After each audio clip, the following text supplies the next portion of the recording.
All right, we are ready to go, and we are now on lesson 10. So, up to this point, we have covered a lot of ground. Today's lesson, technically, training is probably more of what you're expecting when you hear about real estate training. We're going to be talking about some of the basics of what you need to be doing as an agent, not just as a business owner, which is a lot of what we've talked about previously, but actually being an agent. So, without further ado, let's hop on in. So, last week we covered essentially your business plan, what it is that you are actually outlining for yourself when it comes to your marketing, your finances, your operations, basically the back end of your business, and then keeping yourself accountable to actually get there. We talked about the fact that you're a business owner. That really isn't something that's made abundantly clear when you're going through real estate school, but that is what you are. Once you've got that real estate license, once you're actually out there serving clients, you're a business owner. We talked about what actually goes into that business plan. We talked about why this 90-day year, which again, we've talked 90-day cycles throughout this entire training, why this 90-day year is one of the key components to actually being able to accomplish your goals. And then actually creating that plan and kind of walking through step by step what would go into that. And then also included some of those sample plans in your course area so that you can take a look at that and either use those or at least use that to get yourself started. The couple of things that we were talking about towards the end to actually accomplish was outlining that business plan for next year. With it being close to the end of the year right now, obviously it would make sense to do that for the following calendar year, but it doesn't always necessarily have to be for that next calendar year. It can always be for, if you're starting in the middle of June, July of this year through July of next year, or the end of June next year, that next 12 months, just so you've got something that you're laying out for yourself that's long enough to give you a bit of a runway, but also to the point where, again, those 90-day years, you can actually get out into that time period. So again, hope you got to actually go through that, make that happen, and that will be instrumental in what we're talking about today, the actual work of being an agent. So in your business plan, we have conversations, we have appointments, we have moving from an appointment to that person actually signing with you and becoming a client. Well, once that happens, or even on the lead up to somebody becoming your client, what does the actual work of being a real estate agent mean? We're going to talk about everything you see here, and it's a lot. We are not going to go super in depth in everything, but again, I will tell you there will be a lot of editable resources for you in your members area. And it's also going to be one of those kinds of things where we can talk through details and specific points of this on our Thursday call as well. So we're going to talk through your USP, your unique selling proposition. Sometimes this just gets totally overlooked. Sometimes people are competing strictly on price, how much you can cut your commission, those kinds of things. And really what you are bringing to the table as a licensed agent should be more than just that bottom dollar figure. So we'll talk through some of that. Doing a comparative market analysis. So running a CMA, what's the importance of it? Why? How? What are you actually looking at? Systems for your actual transactions. So that's going to be everything from before you actually have a contract signed with a client to the point where you're actually at the closing table and beyond. Buyer consultations, seller consultations, these are the appointments that we were chatting about last week when we were talking about, you should be able to move from a call to a conversation to an appointment. Inspections, appraisals, final walkthroughs. So once you're under contract, all of those different layers, what it is that you want to be keeping top of mind as you're going through that process, your closing, writing that offer, and obviously setting expectations and boundaries. We've talked about that in a number of scenarios up to this point, and it bears repeating. You are in charge of your business. And if you are setting out really clear, really straightforward expectations and boundaries, you're setting yourself and your clients up for a much better situation. So getting right into it. Why all of this is important. So again, we have talked at length about the business end of being an agent and understanding the skills and the characteristics that you need to develop in order to actually become a business owner, a good business owner. That's your marketing, that's your scheduling and setting your calendar, that's finances, that's your operations. It's all of that back end stuff that isn't always going to be consumer facing. But today, we're also going to now bring in that added layer of your success as a real estate agent, not just a business owner, but a real estate agent requires you to develop certain skill sets that turn you into an excellent agent. That's your negotiating, that's the presentation that you're able to give, it's your listening skills. It's going from having a successful contract all the way through to close. So it's going to be one of those kinds of things where we're going to be talking some of the more tactical skills that you'll need as a real estate agent. First element that we're going to be discussing, your USP. So again, your unique selling proposition. What is it that makes you special? What is it that makes you different? There is not necessarily a bad answer here. Some of the things that that I've heard is, if somebody's actually asking you this, if you're part of a team, it's very much one of those kinds of things where it's just landing on your shoulders. It's that person is not just working with an individual agent, they're working with your team. Other agents have come to that question and come up with an answer that's along the lines of, it doesn't matter necessarily what makes me different, it's what I do that makes your house different if you're talking to a seller. So when we're talking about all of the things that you could put here, again, a lot of agents who haven't thought this through, they immediately go to cut the commission. They assume that every decision that a seller especially is going to make is going to be commission based. There are definitely people out there who are motivated by the money, but that is not always the case, and it's not always the best place to start. You have to decide if you are going to be one of those agents where what you can offer somebody is a cheaper commission, or what you can offer a client, buyer or seller, is your expertise, and you're actually able to bring value that backs up that paycheck, that commission check that you'll be receiving. So when you're talking with a buyer, it's your market knowledge, it is your willingness to go out and maybe take those extra steps, whether that's, sending letters or doing door knocking in certain neighborhoods, just being willing and able to go that extra mile. On the sell side, what is your marketing for their listing going to look like? What is your track record for negotiating prowess in the past? What is it that you are aware of that's in their neighborhood, market requirements as far as updates, what buyers are expecting, those kinds of things that are going to get them the most for their house. So it's one of those kinds of things where if you're new, sometimes the temptation is always going to be to cut that commission, to discount yourself. Again, that is a slippery slope, and it's not always what people are after when they're looking to work with a real estate agent. There are other ways that you can improve and magnify your value to them as an agent that could very well outstrip anybody else who is competing for that listing or for that buyer's attention.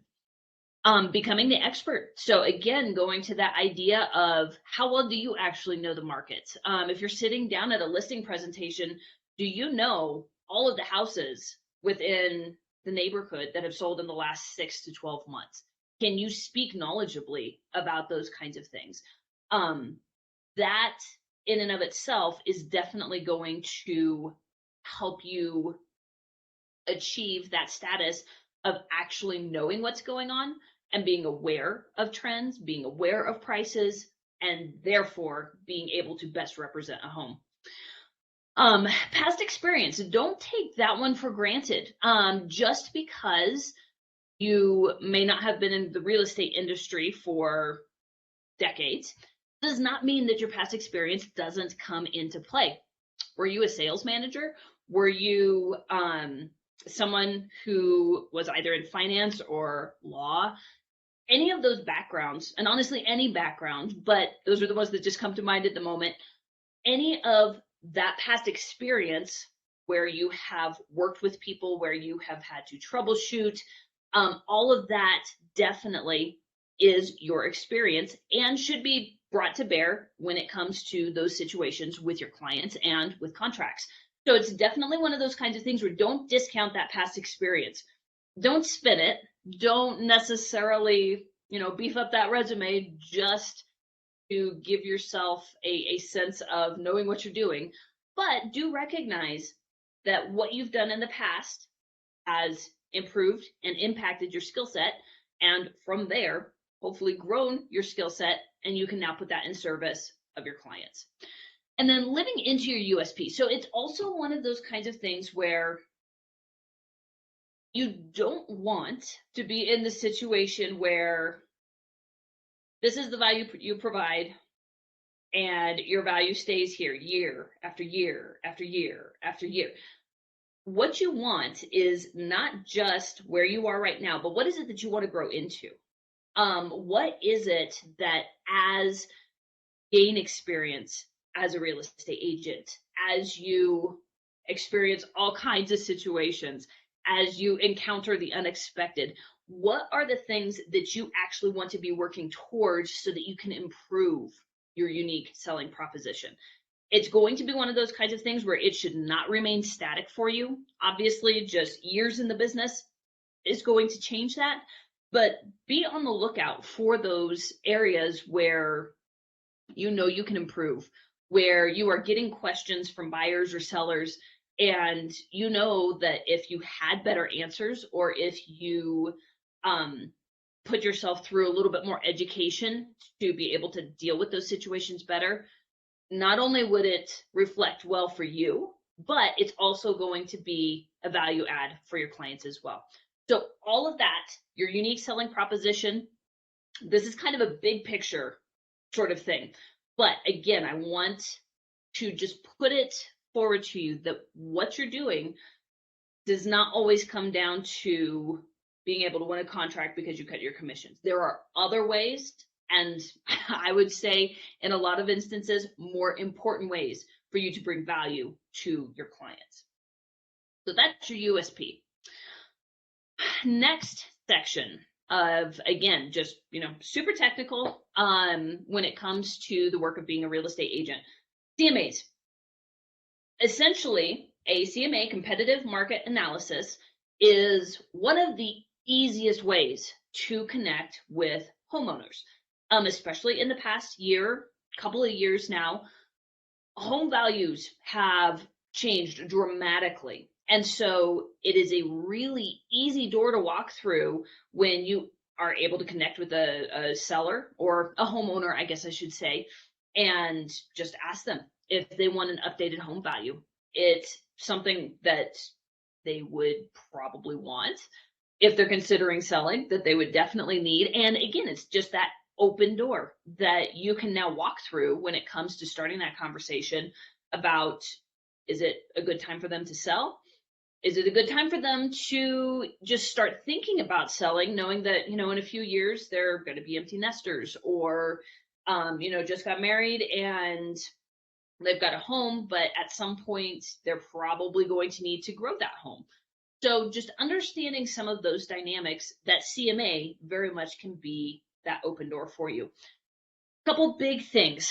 This is not a comprehensive course on how to run a CMA, but just a couple things that you need to know. So understanding comps.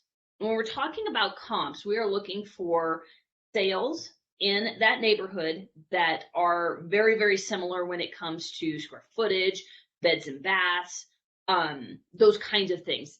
it's a little bit hard to account for updates, renovations, improvements to the property, just because it is, unless you've actually seen the insides of those houses, it's not always going to be an apples to apples. But you essentially are looking in that area, and you are probably going to want to do a few different things, especially because the market has been so dynamic. You're probably going to want to look back, the past 60 days, past 3 months, past 6 months, past year. That's going to give you more of a scope of what's actually going on as far as home prices in that area are concerned. And when it comes to actually presenting a CMA, you don't just run the numbers and send them a report and say, here you go. As with everything, when it comes to client interaction, when it comes to consumer interaction, you definitely want to give them the opportunity to express if they have made improvements and have that conversation about, well, if these are the things that you've done, we're potentially even looking at a higher sales price.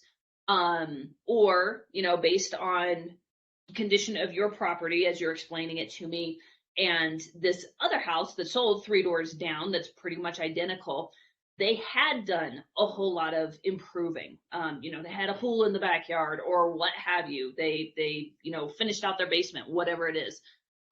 So explaining how it is that number that you're projecting for a sales price for them compares with, maybe what they thought. In some instances right now, people are expecting a lower number than what is actually showing up. You also have to compete against the number that every real estate agent loves, the Zestimate. So explaining to them that obviously the Zestimate, as it shows up online, is not taking into account a whole lot of factors that you have. So again, expressing your value as somebody who's taken the time to really understand market conditions in their neighborhood, what their home is like. And again, you aren't just emailing them a report and saying, here you go, let me know what you think. It needs to be one of those kinds of things where you actually are opening the door for dialogue. Now, there are some sites out there that will do this for you automatically.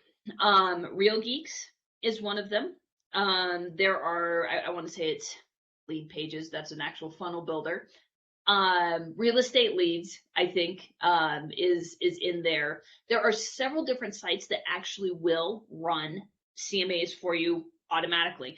Once again, have a follow-up sequence through email and text if you have requested their phone number as well. It's going to be one of those kinds of things where anybody who is actually looking for a home value, probably at least within the next 12 to 18 months, they are considering a move. So you do not want to just let that home value take place and then never speak to them again.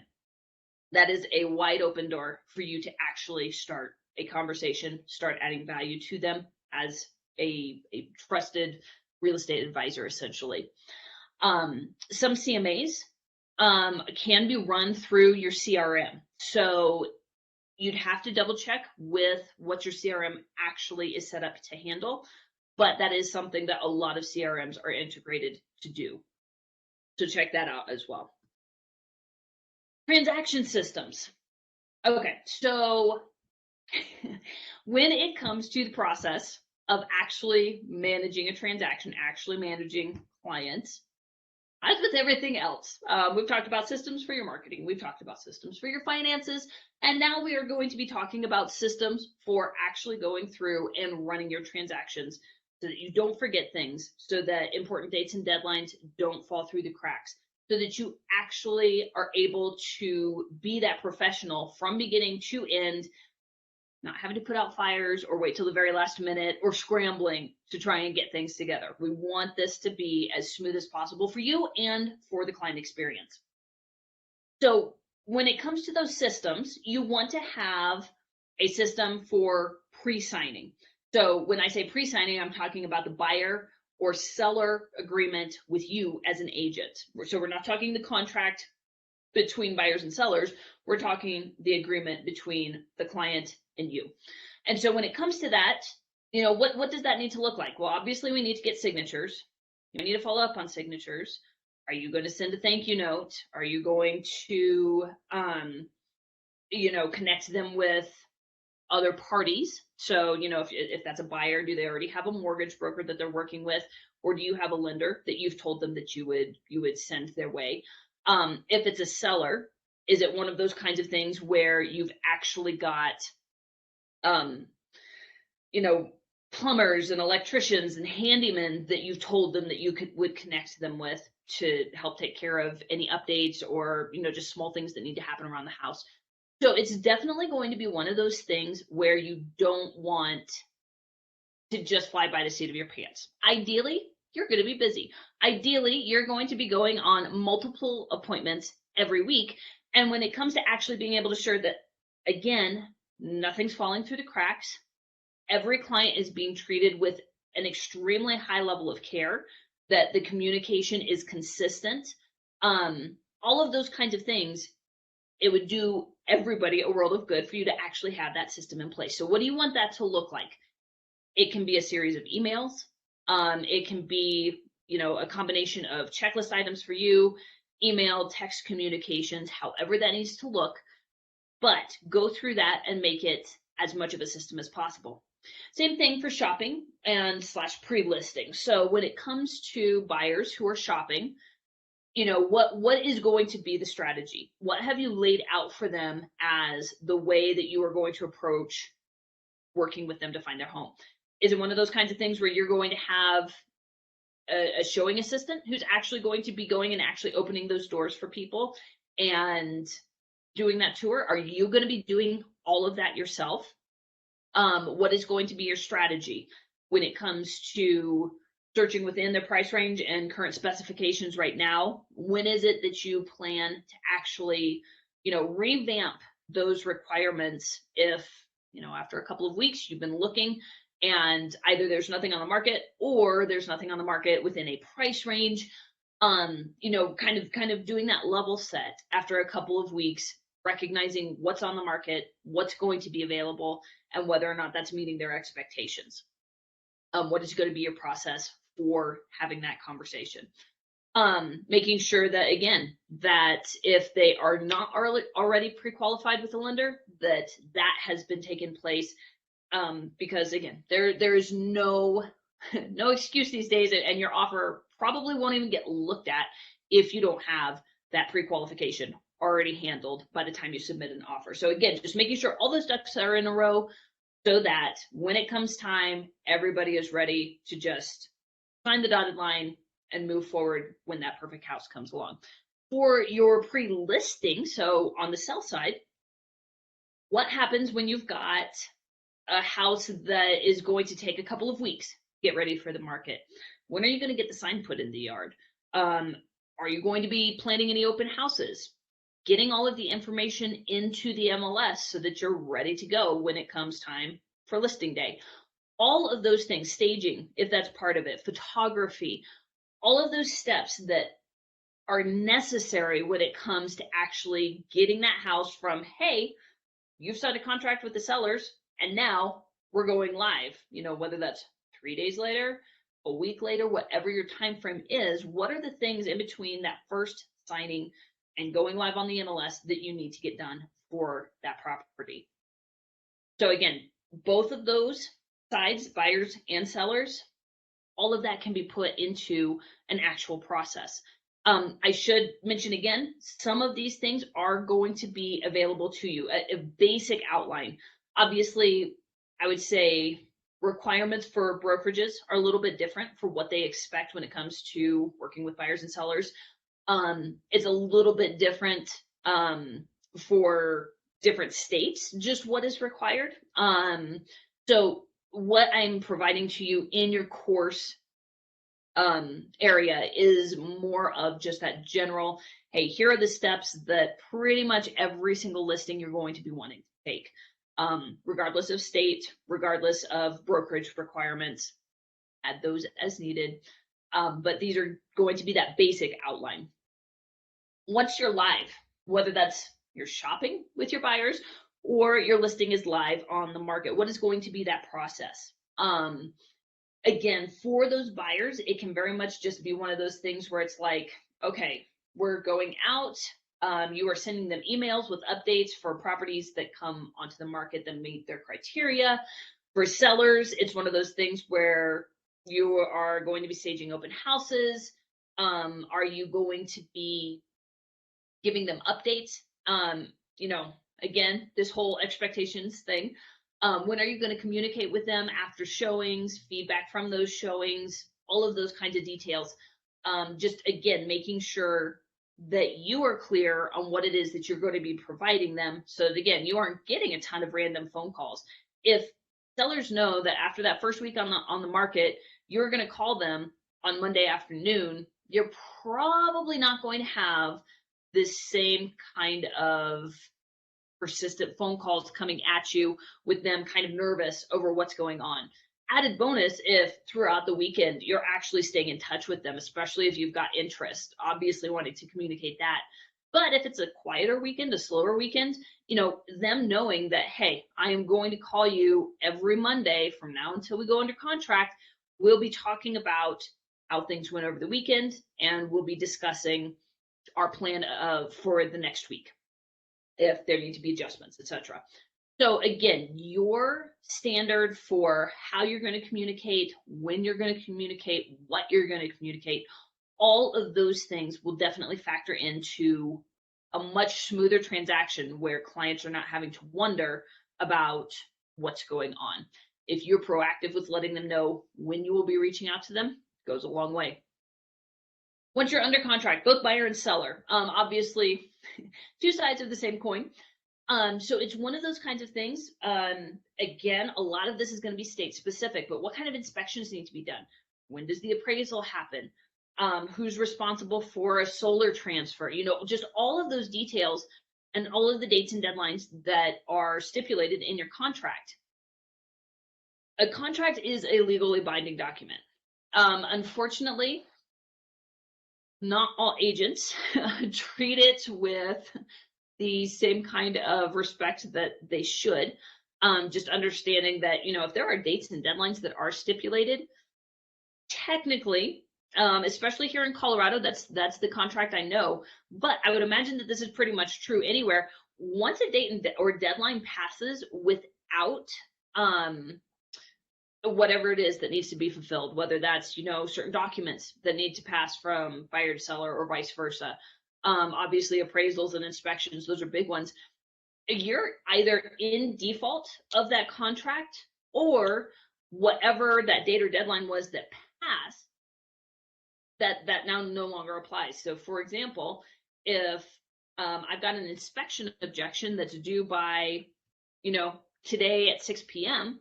and I don't get it in until 8 p.m. tonight to that seller, technically that seller does not have to respect anything that's in there. That deadline was missed.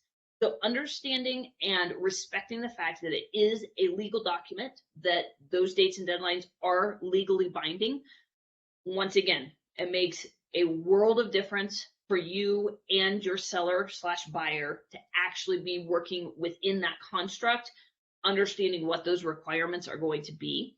And just as a tip, follow up leading up to those deadlines, if you are proactive with that, it will make a ton of difference. So if it's one of those kinds of things where there are documents that you need to give the buyer by such and such a date, don't tell your seller day of, hey, I need all of these documents. Make sure that they are aware of it well ahead of time. Remind them a couple times as needed, but make sure that that is happening so that, again, nobody goes into default on that contract. And then obviously we've got, you know, the closing, the post-closing aspect of the contract. Closing table, that's typically the happiest time. Everybody is glad to be there, to be at the end of what is typically a pretty arduous process. And then post-closing, what is your system for following up and staying in touch with that client? If it's a seller, don't write them off. They know other people. They probably know other people in that neighborhood, and if they've been there a while, they'll probably stay in touch. How is it that you are going to stay in touch with them? Stay top of mind for referrals. stay top of mind as you're providing value to them. For your buyers, that's honestly really, really easy. Settling in those first several months, there's usually a lot of stuff that's going on. Whether, they need contractors for different work that needs to happen, whether they are just trying to figure out home ownership for the first time, small things like figuring out what size of furnace filter they need for their furnace, especially if they're first time home buyers. That's not typically going to be something super top of mind. But one of the things that I've known agents to do is deliver furnace filters to past clients a couple times a year, spring and fall. Kind of debate. Sometimes you're supposed to do it every 3 months just based on the specifications of your furnace, but that's another contact or another conversation for another time. But that's just a really simple thing to do. Put it on auto ship from Amazon, and a couple times a year, go out and deliver a whole bunch of furnace filters. So those small things, and again, stuff like email follow-up, super straightforward. Past clients, inviting them to things like your Thanksgiving pie giveaways. If you're doing like an I love you a latte in February, those kinds of situations. So it's definitely one of those where you don't have to struggle to stay in touch, I guess, once that closing is finished. You want to be in touch with those clients. Don't remember the exact stat, but it is pretty high. People who would have worked with their real estate agent again if that agent had stayed in touch. So again, this is it where drip campaigns. So going back to the email marketing that we talked about a number of weeks ago, that is a really easy way to actually have a post-closing process and system for staying in touch. That takes care of our transaction systems. And now we're going to be looking at, nope, skipped one. Did I? Okay, my bad. I thought buyer consultation was going to be first. Seller consultation. Okay, once again, there's going to be a template that you can go in and you can edit with Canva to work for you, to be customized for what you provide. Obviously your contact information, all those details. But some of the things to think about. The first one is, and I put it a little more nicely here, but most of the time when you go into a consultation, it is really easy to just walk in and start rapid fire through your presentation. You put work into it, you know that you know everything there is to be had about their neighborhood, their house, and you want to make sure that they know you know all of that stuff. The first thing you should probably do is obviously say hello, get to know them just a little bit, and then shut up. Ask them what their goals are. Ask them what it is that they are actually wanting from the sale of their house. Is it one of those kinds of things where they are working with a really tight deadline? They are looking for highest and best, first weekend out. Or are you going to tailor a presentation, and how much differently are you going to approach listing price, repairs that you might have recommended, all of those things if they are working with, hey, in 2 weeks, we need to be under contract. Obviously, that is going to be way different than somebody who's like, okay, within the next 6 months, we're going to go on the market, and now you've got that 6-month runway to really prep that house, that listing. Obviously, those are two very different situations, but if you go in with tunnel vision on your presentation, what you have to say, without really understanding their motivations, their goals, and what it is that they want from this transaction, you can have the best presentation in the world. They may or may not pick you as their agent, but I can guarantee you that by understanding where they're coming from, by actually listening to what they want, not going in there with your own agenda, you're going to have a much better time of being able to understand where they're coming from and meet them where they are. And then obviously just being able to express your value now in understanding of what kind of value they are looking for. So again, it does not have to be something where you are changing yourself to every single client, but you're actually understanding what it is that that person wants and needs from an agent, from this transaction, and you are going to be in a much better position to say, I can do this for you if you know that kind of stuff up front. Most of the time, that's going to come from, again, just asking questions and then shutting up. Some of the things that you will want to for sure outline. What sellers actually want / need to know. Current market dynamics. So this one was interesting. I was talking with an agent earlier this summer, and for like the first 5, maybe 6.5 months of the year, it was bananas. We had houses and clients who, you know, they were putting one of 20 plus contracts in a house, and obviously only one contract wins. And you know, homes were going for tens of thousands more than asking price. And then right in the middle of all of that, like it's going gangbusters, and then all of a sudden that slows down dramatically. Well, the agents who are not paying attention and who are not educating their clients on what's happening right now, they're still pricing their homes expecting that there's going to be, you know, a dozen contracts, a dozen offers in that first weekend.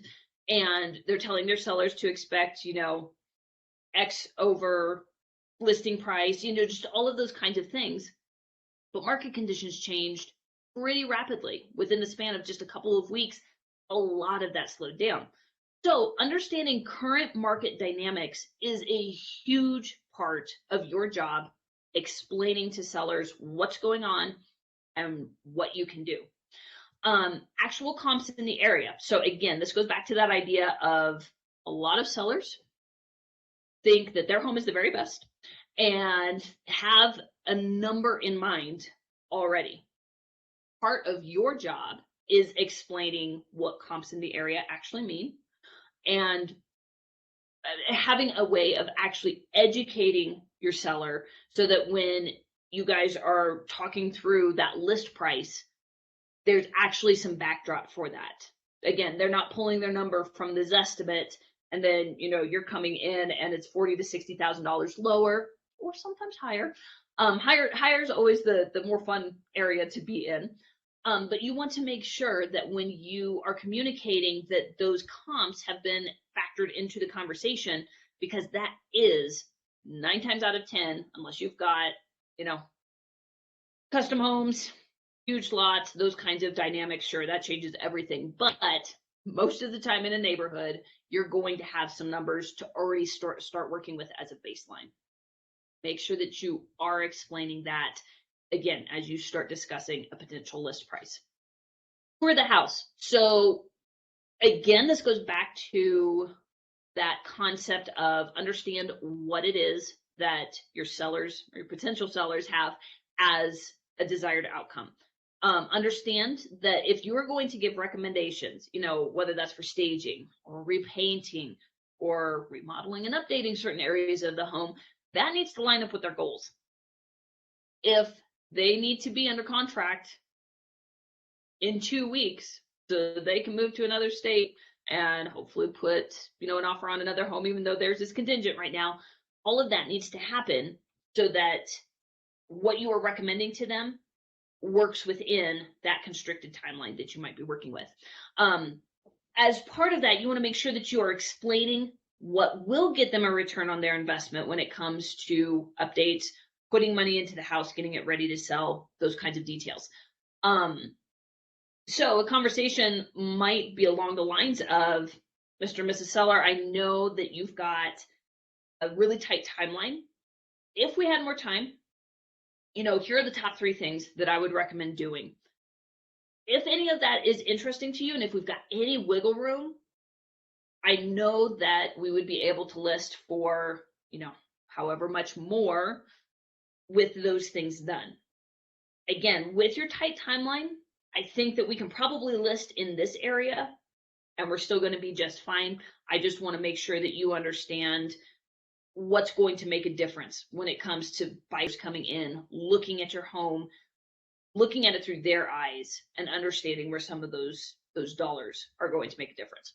So again, that was super generic, but you want to make sure that, again, you are explaining clearly what the potential is, but also respecting the fact that circumstances in their life make it so that, this is what you're probably going to be working with. That may or may not be enough to change their mind when it comes to making improvements or doing anything. But again, you as the agent, you are that advisor. You do not want to be remiss in leaving some of those things out, just because, again, that is part of your responsibility as a real estate agent, understanding what will make a difference for folks. Buyer consultations. Once again, be quiet. Ask questions, listen closely, understand what their goals and their desires actually are. Now, the tough things with a lot of buyers is that quite a few of them end up having to have some sort of reality check. It is not a simple process when it comes to getting buyers under contract, especially in current market conditions. Being able to explain that, again, those dynamics of what's going on in the market, the competition that they're up against, all of those things, just understanding what kind of an offer it's going to take to win. That's part of what you're going to explain. But again, understand where they're coming from first. What are they actually after? So, number of beds and baths, preferred neighborhoods, preferred style of house, those kinds of things when it comes to just having a baseline to start looking and setting up a search in the MLS. All of that is going to be helpful. Non-negotiables. Just because they've got a laundry list of 12 to 18 things that they think that they have to have, what are the things that are truly going to make a difference? Is it having the master on the main level? Is it, making sure that the basement is unfinished so that they can do with it what they want, or have the storage area or whatever? Those are the kinds of things where, when it really comes down to it, what is either going to make or break it for them when it comes to actually being able to put that contract on a house. Most of the time, that non-negotiable list starts out longer than it really needs to be. And as reality starts to kick in after house hunting has begun, sometimes that can get trimmed down or changed altogether. So just having this conversation, not just once. Obviously, when you're having that initial consultation, you want it to be something where you understand where their brain is at that moment. But a lot of these things are something that you're going to have to come back to probably a number of times as you go through the process of looking for that home. Again, that's where that reality check comes in. When it comes to, again, just our current market conditions, understanding how few homes are actually available, and understanding that you can only work with what's on the market. And again, you can go above and beyond that. You can go into particular neighborhoods if they are dead set on one particular area, but at the same time, then understanding that they may or may not find that house right now. How long are they actually able and willing to keep that up to be in that neighborhood? Those are the kinds of questions and conversations that you'll want to have on an ongoing basis. Writing the offer. So, understanding your contract. And this is where a course like this, we can only cover so much. So again, this has to be kind of general, but understanding the important clauses, understanding how to actually write a solid offer, understanding all of the extra documents that need to go along with the actual contract itself, the other addendums and disclosures and what have you. All of those kinds of things, unfortunately, that is something that somebody on the ground, somebody with experience in your state, is probably going to have to give you.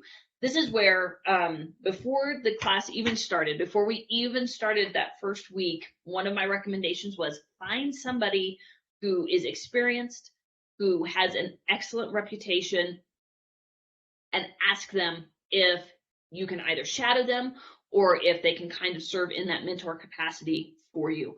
Even if you don't have a seller, for example, go through and understand your contract. Understand, if you were a seller, through your seller's eyes, what is it that you would be looking for? What would be the different clauses potentially that you would see when it comes to appraisal gaps, waivers for, everything but health and safety issues on an inspection? Those kinds of details, when it comes down to actually understanding the contract, if you can get some of that knowledge and some of that experience ahead of time, when it comes to actually putting an offer together, you aren't going to feel so much like a fish out of water. Some real estate schools actually do a pretty good job with this, where they actually have you go through the actual forms, filling out contracts, those kinds of things, even to pass that course. I understand that not all schools or all licensing courses actually go to that level. So sometimes you're going to have to put yourself through that. We're going to talk a little bit towards the end about not practicing on your clients. So again, going through this process and trying to get familiar with some of these things before you actually need them ahead of time, that's going to put you in a much better position to feel more confident and to make fewer mistakes in front of people. So make sure that you have a grasp on your documents and other requirements that show up for your state in particular. Inspections. Okay. Once again, this is one of those areas where every state is a little bit different. I've worked with agents in Michigan, and there is some kind of inspection. I'm going to say this, like a municipal inspection or something along those lines, that's required before you even put the house on the market. Here in Colorado, inspections take place after the home is under contract. And obviously, depending on the part of your country, there are a whole bunch of different inspections that you can get. Here in Colorado, we have a gas called radon. And so if you've got a basement, radon can be an issue. So you can have a radon inspection done. Different parts of the country, termites are much more of an issue. So a termite inspection can be highly recommended. If you've got a house that's stucco, probably a stucco inspection would not be amiss. So it's going to be one of those kinds of things where you're probably going to have your basic general inspection regardless. I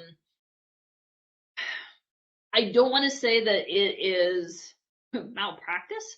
And obviously this is something that typically your buyer is going to be going through, but explaining to them the different types of inspections, why they're recommended, and essentially just kind of having that conversation up front is going to be a big deal.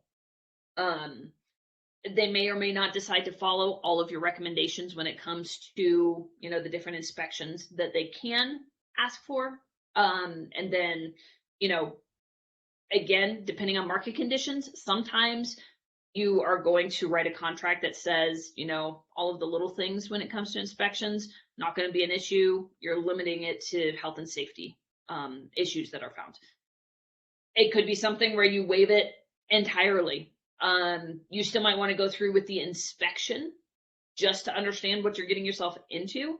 But at the same time, market dynamics and depending on how badly your sellers want it or your buyers want a house, you may decide to waive everything that an inspection might find. So again, this is where having a mentor on the ground, somebody who understands not just market dynamics, but best practices when it comes to the types of inspections to have, how to interpret inspection results, and then how to navigate that whole process of figuring out, okay, are you guys going to agree to, are buyer and seller going to agree to, specific requests for whatever that inspection found.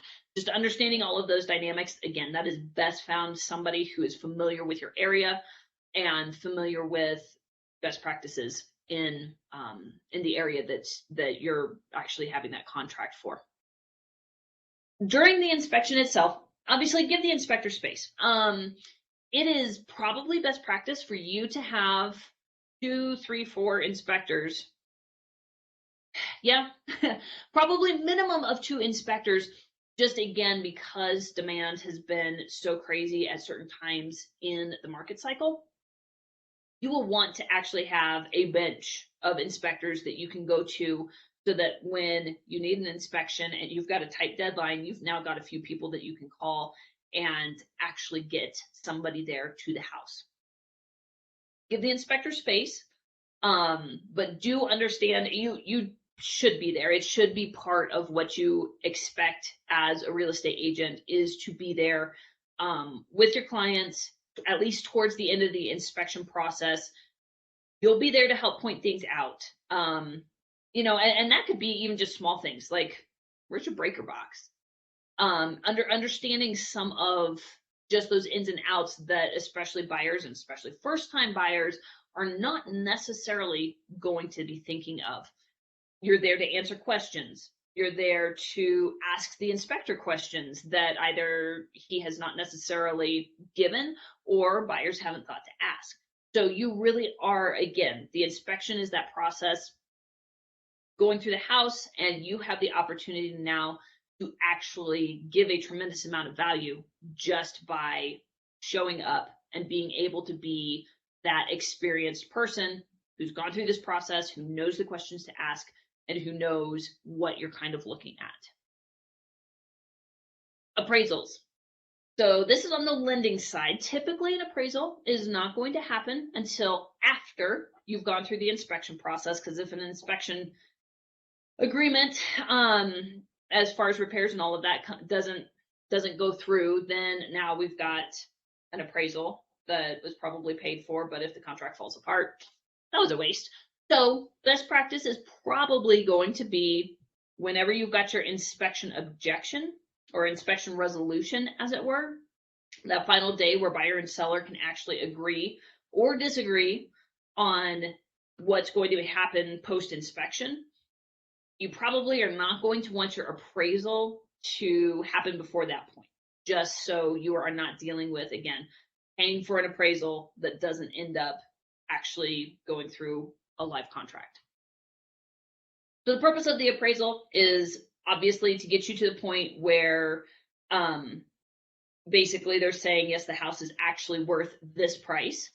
If it is at or above your contract price, you're golden. If it is below contract price, so say you're under contract for $400,000, appraisal comes in at $390,000, $395,000. Now we've got what we call an appraisal gap. And what happens is your lender is only going to give you money for what the appraiser says the house is valued at. So you've got a few options most of the time. You can ask for a second appraisal. Kind of dicey. You are not necessarily always going to get the response that you want. You do have the option, if you are buyer or seller, because both sides can be motivated to keep that contract alive. So you could lower the price, the contract price, to whatever that appraiser said, or you can have the buyers actually raise the amount of money that they can bring so that you can actually still meet that contract price above and beyond what the lender would actually be writing that mortgage for. So there's a few different ways that you can look at that. Again, sometimes it takes creativity. I will say there's only been a few times that I've seen an appraisal come in lower, and typically it is a very stressful process, almost more than any other point in that whole contract. Having that moment, especially if it takes people by surprise, is never a fun conversation to be having. So with that in mind, again, this is where, for sellers, pricing well, for buyers, making sure that they are not necessarily completely tapped out when it comes to what they're going under contract for. And then again, understanding your contract, understanding best practices and expectations for your area. There is a clause that is in a number of contracts right now, the appraisal gap. where most of the time a buyer is going to say, if we have a gap up to $5,000 between list price and what the appraisal comes in at, we'll fill that. So you can, take some of the strain off just by from the outset saying, hey, if there's a discrepancy, we will go ahead and just close that up to a certain dollar amount. So again, this is where having that mentor on your side, in your corner, talking you through some of these technicalities can really, really help. It can give you a much more competitive offer, and it can make you aware of some of the things that might be coming, especially if you're in an area where the market's a bit overheated. So again, appraisals, gonna follow the whole inspection process. Be aware of some of the things that could come from an appraisal that doesn't meet contract price. All right. Final walkthrough. Again, this may vary from state to state, but I believe in most states that I've worked with agents, this is something that is very consistent. So typically about 24 hours. Sometimes people will do it right before closing. There are pros and cons to be weighed when it comes to when you decide to do a final walkthrough. But essentially, this is the process where buyers and their agent go through that house right before closing, just to make sure that everything is in basically the same shape as it was when you went under contract. So no holes in the walls, no flooding, no water damage, no, they ended up, digging up the backyard or whatever. Just making sure that the house is in good condition per the contract, whatever was stipulated there. It's also a chance. So inclusions and exclusions are something that you'll typically see in contracts. And what that means is that you've got certain things that the seller says are included in the sale of the house and certain things that are excluded. Sometimes things like washers, dryers, other kitchen appliances, whatever, those things will either be put in exclusions or exclusions. And yeah, there have been a number of situations where people on a final walkthrough are like, there's no washer and dryer. And you go back to the contract, it says that that was to be included. Well, it got moved out. So now you've got something that you need to go to that agent with, that listing agent with, and say, hey, per the contract, this is what we're looking at. We just went through the house, take a picture, take a video, do whatever you need to do, and figure out what that needs to look like. The issue in those kinds of situations, if you don't go through the final walkthrough process, you get those nasty surprises after the contract's been signed, and at that point, it's pretty much a done deal. There isn't a ton of stuff that you can necessarily go back to sellers and seller's agent for, unless it ends up becoming something much, much larger on a legal stand. So it's one of those kinds of things where if you do this final walkthrough right before you go to that closing table, within 24 hours before, those kinds of surprises are not going to be there nearly as much. Closing. So this is another one. If you have the opportunity to actually sit in on a couple of closings with people, with other agents, this is something I would highly recommend, especially if the agent that you're working with or sitting in with has knowledge of the forms and is able to explain, or if you've got a really great closer who is explaining what the forms are. It can be very, very educational when it comes to just understanding what that process is and understanding all of the paperwork that everybody's going to be going through. Obviously with COVID, there has been some restriction as far as like how many people can be there. Those kinds of details are constantly in flux, it seems like right now. But if you've got the opportunity, definitely do it. There are a few different ways that you can close. So you can have a joint closing where both buyer and seller, and hopefully both agents, are there at the table and everybody's signing at once. If you're on the sell side, typically that is going to go much longer than it takes for just that seller to sign their documents. So you might have a single party closing where the seller signs at one time and your buyer signs at a different time. It is a little bit more streamlined that way, but every situation is a little bit different. So I guess have a policy for the way that you want to do it, and then obviously be flexible as required. But typically, a single party is going to be more efficient for time, and especially if there was any of and any disagreements, disputes, or anything along the contract process. Sometimes they can be a little bit tense at the closing table. So single party definitely is, I guess, my recommended way of going when it comes to a closing. And it's also one of those kinds of things where you can be flexible, but definitely weigh the pros and cons for having everybody in the same room, or being able to just split that out. There are also options most of the time when it comes to having a forgetting their name, notary. There we go. Having a notary sign or take documents to clients to sign. So there can be a lot of creativity.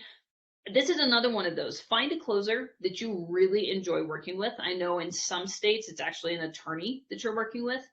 Develop that relationship. It makes it a whole lot easier when you need to call in a favor. If you've been able to actually develop a relationship with a closer and get to the point where that dynamic is more than just a transaction, as you will. Practicing. Okay, mentioned this a little bit earlier. Don't practice on your clients. For Pete's sake, you are a professional. So when it comes to certain conversations, when it comes to scripts, when it comes to objection handling, all of these things, you don't want to sound like a robot with them. But at the same time, you want to have some preparation, some prepared answers for common questions or objections that you're going to get, some prepared ways of guiding conversations so that you aren't just off on rabbit trails all of the time. All of these kinds of things come with practice. Now, a lot of agents they will practice on their clients. And sometimes that means that you're losing contracts. Sometimes that means that your client is going to lose a contract because your negotiation skills aren't quite up to snuff. All of these things can be done ahead of time. There are a ton of scripts out there. Tom Ferry definitely has some good solid scripts that you can take and adapt for you and your situation. You can find other ones. Do be careful. There are some that sound extremely robotic, and just like email communication, extremely robotic. You can tell when somebody is reading a script. So you don't want it to sound like you are just reading off of a page. You want it to sound like it's actually coming from you. Again, that is not going to happen naturally most of the time. You need to actually have some of that practiced under your belt. And most of the time, you can just find another agent who might be at about the same stage you are and just have some of that back and forth where you're role playing. That's going to be one of the easiest ways to actually get some of that conversational experience. So again, don't practice on your clients. It is a great way to lose contracts, to lose potential clients, and obviously for your own well-being as well as for the responsibility that you have to your clients, you don't want that to be the case. So try and get some of that stuff in ahead of time so that you aren't caught by surprise nearly as much. And then setting boundaries and expectations. So we have, I feel like this is beating a dead horse. I've talked about this almost every week, whether that's expectations for yourself, the consistency that you have, or expectations that you're setting with clients, boundaries that you're setting with your schedule and your day, what you will do, what you won't do, those kinds of things. Teach people how to treat you, but that means that you have to know how you want it to be treated. How are you going to schedule your days? How are you going to make time for the things that are important for you? Are you going to let real estate run your life and everything else just kind of gets the spare moments if and when they happen? Or are you actually going to be running a business with actual hours that you more or less work? Now, I do understand there are going to be moments where you are going to be writing contracts until midnight. There just are going to be those kinds of days, those kinds of seasons. Busy season is a thing. But at the same time, if you are not putting some of those guardrails in place for yourself and then explaining those to clients, you really don't have a leg to stand on when you don't answer a phone call and they expect it, or all of a sudden, you're out of town and somebody else is showing properties for you. Those kinds of things need to be well communicated to your clients. They need to be well expressed, and sometimes you're going to have to reinforce them. That's the other aspect of this is just because you say something once does not mean that, number one, somebody actually heard what you said. Number two, that they actually interpreted it the way that you meant it. Number three, that they're not going to push back. So it's definitely one of those kinds of situations where there are some boundaries and expectations that you should have for your own peace of mind, if nothing else, and stick to them. So that means your communication should be well thought through. Always set a follow-up time. So again, from the standpoint of that expectation of when you're going to be following up with somebody, when they can expect to hear back from you, those kinds of details, that needs to be something that you get into the habit of actually putting together before you end a communication. Don't overcommit yourself. This one, honestly, is probably one of the hardest. There are those of us, and I have to raise my hand on this one, who would like to think that you can get way more done in an hour than you might be able to realistically, or that life isn't going to happen and your schedule, everybody will respect your schedule, and there's not going to be any interruptions and everything's just going to be smooth as glass. And we all know that that's not realistic either. So don't overcommit. Give yourself some margin in your schedule. Don't book out every single minute. If it needs to be one of those kinds of things where, you give yourself 2 hours, a couple of afternoons a week, if you need the time to fill in for something else, awesome. Now you've actually got it. If you don't, guess what? You can actually sit and just let your brain and your body be. You don't necessarily have to be going at full tilt 24/7. So be careful with your commitments. And if you find yourself overcommitting, we'll talk about this a little bit more next week, but there are some things that you can delegate. And so if you get to that point where you're finding yourself always pushed to your max, to your limit when it comes to your availability, to what you can actually accomplish, there might be some things that you can start outsourcing to get back some of that margin. You do not have to be available 24 hours a day to your clients, and you shouldn't be. If I can say anything and hope that it gets through, is set business hours, and as much as possible, stick to them. That means that you probably should not be answering emails after those hours that you set. You probably should not be returning text messages and phone calls. If somebody is texting you at 11 o'clock p.m. and you have told them that you will be available till 7 p.m., for gosh sakes, do not respond to that text, even if you're up for another hour or two. Get back to them the next morning. There is very, very, very, very, very rarely anything that is that kind of an emergency that has to be responded to with that kind of immediacy. Take into account the fact that the rest of the world is probably not going to be available 24/7. So there are a lot of things. Sometimes if you just let something sit for a few hours, it in some ways it resolves itself, or what was supposedly an emergency loses some of its urgency. So there's a lot to be said for actually setting business hours and sticking to it. You will not experience burnout to nearly the degree as you would if you make yourself available all the time. So please consider setting business hours and, as much as possible, sticking to that. Know when to break your own rules. So everything that I just listed here on this slide is not something that's set in stone. You don't need to be available 24 hours a day. You should have business hours. You should always set a follow-up time. All of those things are very, very true, and life happens. There are going to be moments when somebody has a death in the family, or when somebody ends up in an emergency room, or who knows, any number of things could actually constitute a real emergency, something that needs to be addressed right now. And if that's the case, know when to break your own rules and go ahead and make that exception. Just be careful that those exceptions don't become new rules.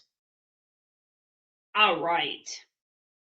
Going to repeat this from last week. Without a plan, even the most brilliant businesses get lost. You need to have goals, create milestones, and have a strategy in place to set yourself up for success. And it is one of those kinds of things. Again, we have talked at length about the skill sets that you need as a business owner. Today, we're talking way more about the specific skills that you need to develop when it comes to being a real estate agent.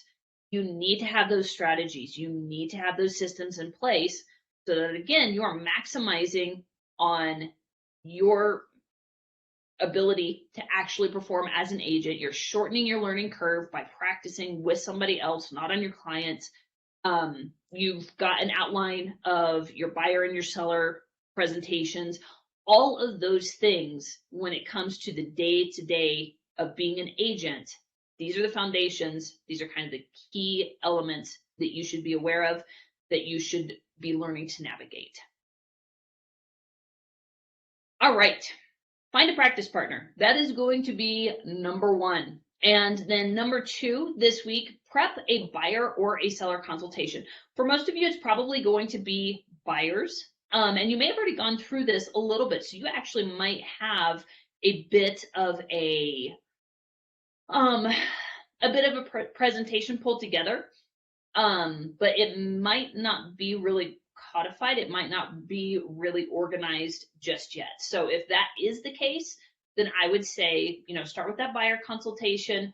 Again, there will be resources in your course area that you'll be able to actually go through and customize. You can delete pages, you can, change things around, but there is an actual outline there for you to start with.